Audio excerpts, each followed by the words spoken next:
तो हेलो जोहार गे सानाम गाते को आपे जो थोड़ा सगुन दाराम मेना नोय आपे YouTube channel target government jobs रे निया चैनल तो जो किछु सानताल तेगी नामो मैथ जीके जीआई एकदम पूरा बेसिक लेवल खुना तो तीन अब क्लास दो चे क्लास कान तबना जीआई क्लास तो चलो ताहले अब प्रथम क्वेश्चन बन नेल करगे चे मेना कोनो सांकेतिक भाषाय डिस्टेंस के लेखा होय যাই হোক কিছুটি মেনা নোডে তবে এবং ডকুমেন্টস কে লেখা হয় ওডিডি ভিএনটিএনই তাহলে ওই সাংকেতিক ভাষায় থার্সডেকে কিভাবে লেখা হবে নোডে নেল তাউन पे चलना डिस्टेंस बन ऑल काल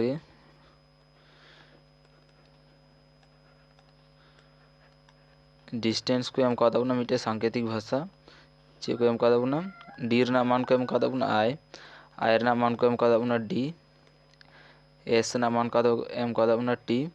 टी रना मान को एम का दाबना यू ए रना मान को एम का दाबना बी एन रना मान को एम का दाबना ई सी दो सी को एम का ई दो आबार को एम का एन उनका के डॉक्यूमेंट्स हो सेम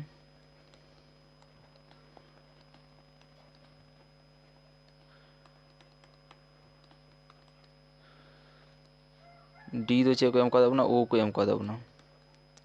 ओ दो आबार डी को एम का दाबना सी दो डी को एम का दाबना यू दो को एम का दाबना भी एम को एम का दाबना एन और ई को एम का दाबना टी एन दो आबार एन गी और टी दो आबार ई को एम का दाबना তারপর को মেতা কথা আপনার থার্সডে কিভাবে লেখা হবে জিআই ক্ষেত্রে তো যেটা প্রথম ডিস্টেন্স না যেটা হেনা তবুন ওনা হয় একই লজিক গি চালা দ্বিতীয় ক্ষেত্রে হয় একই লজিক গি চালা ওনা को কথা বলুন ওনা লজিক থেকে না থার্সডে মানে চেক ওলা নিতো ñel তাউন पे अब डी किंतु नोडे फार्स्टे ताहे कना नोडे तृतीय द्वितीय नंबर हे कन तबुना और आई द्वितीय नंबर ताहे कना प्रथम नंबर हे कना ओंका गे नो ऑर्डर हो ñel ताउन पे ई लास्टे रे ताहे कना लास्टे खुना लास्ट तृतीय नंबर हे कना नोय सी दो आबार सी गी मेना तबुना एन दो लास्ट खुना तृतीय नंबर ताहे कना नितो लास्टे उत्तर मेना ओंका गे सेम नियेटा हो ओ द्वितीय नंबर रे मेना नोडे प्रथम रुको एम का दाबुना डी हो प्रथम रे ताहे कना नोडे द्वितीय को अगू का और टी नोडे लास्टे ñel ताउन पे सेम नोटा लेखा गे टी नोडे लास्टे ताहे कना नोडे तृतीय नंबर को अगू का लास्ट खुना एन दो आबार एन गी मेना ई दो नोडे लास्ट खुना तृतीय नंबर रे ताहे कना चेतान रे और नोडे दो लास्टे को एम का दाबुना सेम टू सेम नोआ लेखा गे और नोआ ताला रना ñel ताउन पे सी खुना तारपर चे हजुआ डी यू खुना चे हजुआ भी एम खुना चे हजु ताबुना एन ओंका गे नोटा हो चेतान ना एस खुना टी को एम का दाबुना टी यू ए बी ओंका गे तारपर को मेता का दाबुना T H U R S D A Y उना चे को ओला ओलका लगे बुन T H U R S D A Y ताहले अब नोटा जो जहाँटा मिटे लॉजिक बन चला जेहेतु बाना लॉजिक गी मा समान गया से बांग ताहले टी नोडे प्रथम रे मेना नोडे ताहले द्वितीय रे बना एच द्वितीय रे मेना नोहा प्रथम रे हजुआ नोटा लॉजिक अनुयायी ताहले यू खुना ñel ताउन पे तापर चे मेना एस खुना टी ओंका गी सी खुना डी को एम कना नोडे हो ताहले यू खुना बी हजुआ ओंका टी खुना यू हे कना आर खुना एस हजुआ ए खुना बी हे कना एस खुना ताहले चे हजु तबुना टी नितो ñel ताउन पे नोडे लास्ट पिया संख्या नोडे लास्ट पिया संख्या नोडे लास्ट पिया संख्या ई जेमन नोडे हे कना ताहले नोडे चे हजु तबुना वाई ताहले नोडे चे तबुना लास्ट खुना तृतीय नंबर रे ताहले ए मा एक ही जगह रे मेना से प्रत्येक टी क्षेत्र सी हो ñel ताउन पे ओंडे गे मेना एन हो ओंडे गे मेना ताहले ए हो ओंडे गे ताहेना और डी लास्ट खुना तृतीय नंबर रे ñel ताउन पे एन लास्ट खुना तृतीय नंबर रे ताहे कना नोडे लास्ट हे कना ताहले नोडे हो डी तृतीय नंबर रे मेना ताहले नोडे हो डी लास्ट हे तबुना ताहले अल्टीमेटली अब आंसर तीन है ना HTVSTYAD ताहले तीन नंबर आंसर ठीक कान तबुना HTVSTYAD ताहले ए नंबर आंसर ठीक कान तबुना अब नेक्स्ट क्वेश्चन MNOLRIV तापर नोआ पर चे को भैसा ओना को में कोई का बुना मिटे सीरीज को एम का दाबुना ओना सीरीज अनुयायी तापर लास्टे चे भैसा ओना को में ता का दाबुना नेला काली बुन चे भैसा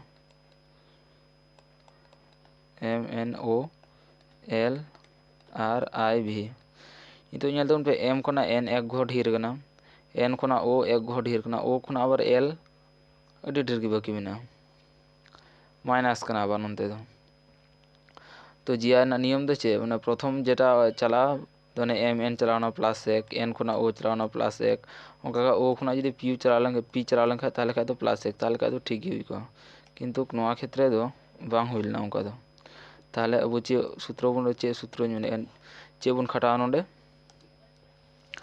एम खुना ओ नेल गाली बन एम खुना ओ तीन घर चलाव कना नेल दोन पे एक दुई ताहले प्लस दुई ओ खुना बन नेला गाल की आर तीन घर चलाव कना एक दुई तीन तीन घर चलाव कना तो आर खुना भी एक दुई तीन चार चार घर चलाव कना नितो नेल दो दुई तीन चार एकदम सीरियल अनुयायी चला कना से बांग नितो नेल दो चितान रना एन खुना एल सो नोडे एल कान तबना नो दो एन खुना एल तीन घर चलाव कन तबना एक दुई माइनस दुई घर ओंका की एल खुना आई एक दुई तीन तीन घर माइनस कान तबना तीन घर ताहले नोडे ना को कोय का बना ताहले आई खुना नोडे ताहले तीन घर माइनस तबना माइनस चार घर ताहले आई खुना माइनस चार घर तीन हिजुग कान तबना एक दुई तीन चार ताहले ई हिजुग कान तबना अबुआ चार घर सठिक आंसर ताहले सी नंबर आंसर ठीक। नेक्स्ट क्वेश्चन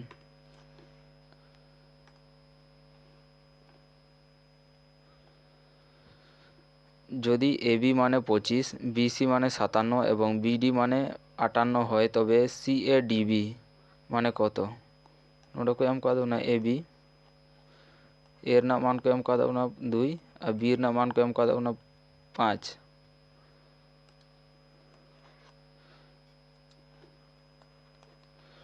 ओंका गे आरो बीसी बी एর না मान को एम कद ना 5 और सी এর না मान को एम कद ना 7 बीडी बी एর না मान को एम कद ना 5 और डी এর না मान को एम कद ना 8 प्रत्येकटी क्षेत्र नेल तो उनपे बी এর না मान 5 गे ना से बी এর না मान 5 नोडे हो 5 नोडे हो 5 तारपर को मेता कद ना सी ए डी बी এর না मान चेकना सी ए डी बी ताहले बी এর না मान जत्तो क्षेत्र 5 बना ताहले 5 बन ऑल दड़िया बी এর না मान ताहले डी এর না मान तीन ना तबना 8 ए तीनों को एम कद अपना 2 और सी तीनों को एम कद अपना 7 ताहले वो आंसर तीन ना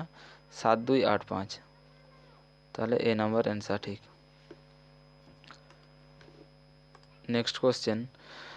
नोडे को एम कद अपना 30 के যদি কিউ মানে যোগ জে মানে গুণ টি মানে বিয়োগ এবং কে মানে ভাগ হয় তবে 30 के 2 কিউ 3 जे 6 टी 5 के होना के की मा को मेता कद अपना चितान रे के माने भाग होय ताहले बन ऑल काल गे 30 के क्यू 3 जे 6 टी 5 नितो नेल तबन पे 30 में ना से के ना मान चे को मेन कदा बना के चे को मेता कदा बना के माने भाग होय ताहले भाग ओना पर चे मेना तबना 2 तबे नोआ ना फार्स्टे कमी तारपर नोआ 2 रना आबार नोआ 3 साथे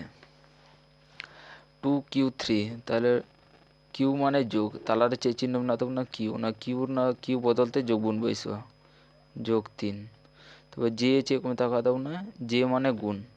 ताहले जे बदलते चे बन बैसवा गुण 6 ताहले टी माने वियोग टी मेना तबना टी माने चे बन होला वियोग 5 ताहले नोडे जदि बन कटाल खाय तीन हिजुग तबना 15 2 30 15 जोग 3 6 3 18 माइनस 5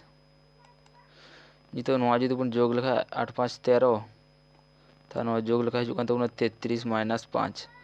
और 33 साथे जदि 5 बन वियोग लेखा तीन हिजुग तबना 28 ताहले 3 नंबर आंसर ठीक कान तबना डी नंबर आंसर ठीक कान तबना।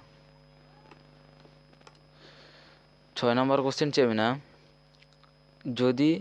যোগ মানে ভাগ ভাগ মানে বিয়োগ আবার বিয়োগ মানে গুণ এবং গুণ মানে যোগ হয় তবে নোয়া যেটা को एम कदा बना तो निये ना मानती ना सेम नियटा अंक लेकागे ताहले निया अंक दो आपे पे कराव तबना कराव कते एंसार तिने हुई तबना जो कमेंट पे लई तबना और मिट्टे व्हाट्सएप चैनल झीका जेटा ना लिंक इन वीडियो ना डिस्क्रिप्शन बॉक्स रे एम दो का तो फटाफट चलाव कते ओंडे चलाव कते जॉइन तबन पे नवा नवा अपडेट उसरते नाम लगी ता निया अंक दो आपे पे कराव के की कराव कते तिने एंसार हजुकना कमेंट पे लई तबना 7 नंबर क्वेश्चन नेल तबन पे चे मेना मिट्टे सीरीज को एम का बना GH JL NQ SWYD all का लगे सीरीज को एम का बना जेहेतु GH JL NQ SWYD नितो तबना GH JL NQ SWYD जुदे जुदे चलाकना से बांग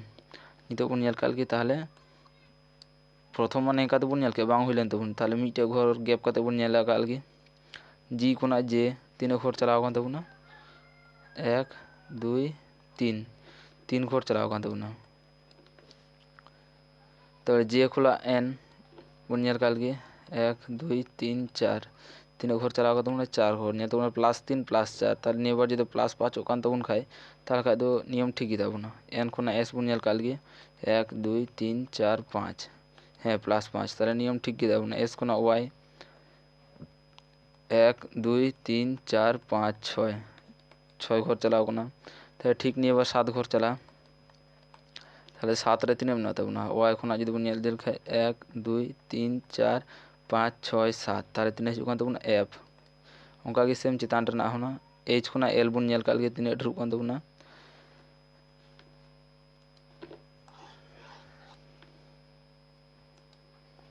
H खुना L बन नेल काल के 1 2 3 4 4 ढेर कान तबना +4 L खुना Q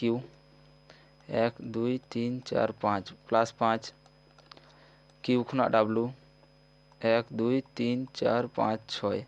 नेल तबन पे जतो गे एक घोर कते ढेर चला +4 +5 +6 ताहले W खुना D तीन हजु कान तबना +7 ताहले D खुना नोडे तीन हजु तबना +8 8 रे बन नेल काल के तीन हेना तबना 1 2 3 4 5 6 7 8 L हजु कान तबना FL ताहले अब आंसर हेन तबना FL तीन नंबर आंसर ठीक कान तबना C नंबर आंसर ठीक 8 नंबर क्वेश्चन चे मेना तबना EARN के যদি RANE এবং BOND के যদি NODB লেখা হয় তবে TEAR के কিভাবে লেখা হবে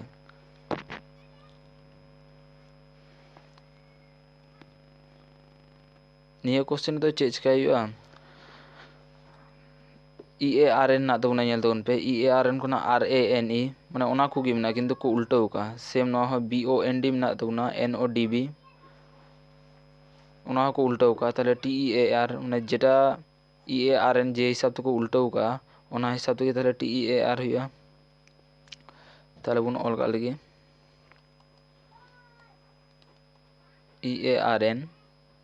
RANE है ना RANE BOND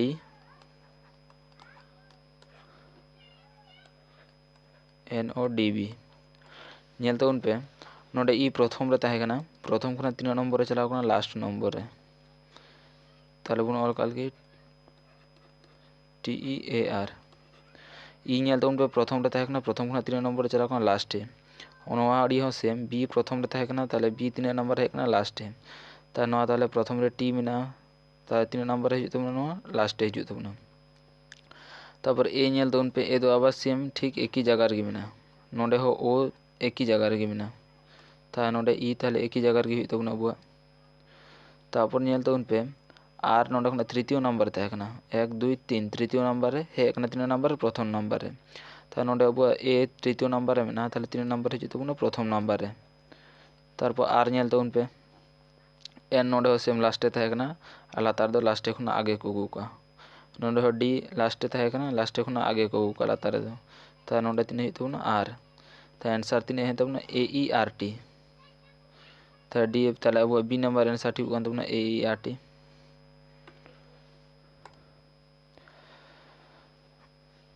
9 नंबर क्वेश्चन প্রশ্নবোধক স্থানে কোন সংখ্যাটি বসবে?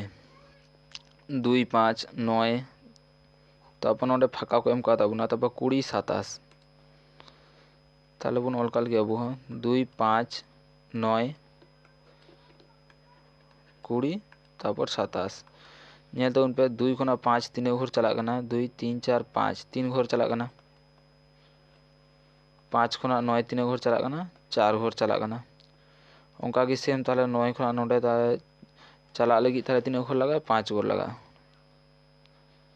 তাহলে নोडे তিনে যদি বন অল লেখা নोडे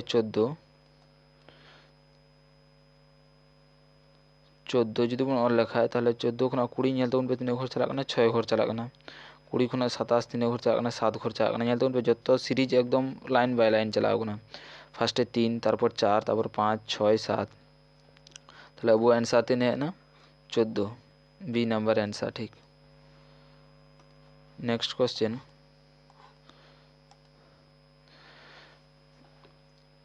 একটি সিরিজের কিছু অক্ষর বাদ আছে সেই অক্ষরগুলি পরপর সাজান মিটে সিরিজ কে এম কাদা বনা নয় নির্ণয় ᱧᱮᱞ তোমরা ড্যাশ ড্যাশ কাতে বনা ফাঁকা ওনা ফাঁকা জায়গা রে চে হিও ওনা কো মেতাও কাবনা তাহলে বন ᱧᱮᱞ কাল কি এ ফাঁকা বি এ তারপর আবার মিটে ফাঁকা মেনা তারপর বি আবার ফাঁকা মেনা তারপর আবার বি আবার মিটে ফাঁকা মেনা তারপর এ তারপর বি নিয়া কো জিআই ক্ষেত্রে চে চিকাইয়া ফার্স্ট না বন লেখা কাল কি যত 1 2 3 4 5 6 7 8 9 10 11 12 12টি মেনা तो जो बन भागा ताहले 3, 4, 12 पिया पिया घर बन काटावा नेका काटाव केदा बन तारपर ᱧᱮᱞ तबन पे ए खना तारपर फाका मेना तारपर बी मेना तारपर ए तारपर फाका आरो बी तारपर फाका मेना तारपर बी मेना आबार फाका मेना तारपर ए फाका बी तारपर ऑप्शन बन ᱧᱮला नोडे ᱧᱮल तबन पे ए बी तारपर नोडे जुदी बन ऑल लेखा ए बी तारपर नोडे बी बांग मिले कान तबना ताहले चे बन चिकाया नोआ दो ए खना जुदी नोडे जुदी बी जुदी बन एम लेखाय बी नंबर ऑप्शन बन ᱧᱮᱞ ᱞᱮᱠᱷᱟᱡ ए खना फाका बी बन एम केदा बी ए बी बी तारपर ए खना आरो नोटा बन बैसो काल की ए बी बी हेन तबना तारपर ए मेना नय नोआ ए बन बैसो काल की तारपर आबार बी मेना नोटा बी बन बैसो काल की तो लास्टे मिटे मेना बी नोआ बी बन बैसो केदा ता ᱧᱮᱞ तबन पे ए बी नोआ दाग नोआ ए बी हेन तबना नोआ सिम नोडे हो ए बी हेन तबना नोडे हो ए बी ता नोडे हो ए बी ᱧᱮᱞ तबन प्रत्येकटी क्षेत्रे किन्तु मिलाइन तबना ताहले अब 3 नंबर आंसर ठीक होन तबना बी नंबर आंसर ठीक आरो नेका गे परे दिन बन करावा एकदम पूरा बेसिक लेवल खना चिया पे मा तबे गाते को तिया क्लास दो निना देबी गे आरो अडी उसरा बन देखा मिटे नवा वीडियो निये तो channel like comment share subscribe आलो पे हिडिन तबना और जेटा व्हाट्सएप ग्रुप इन बनाव का जतो हर जॉइन तबन पे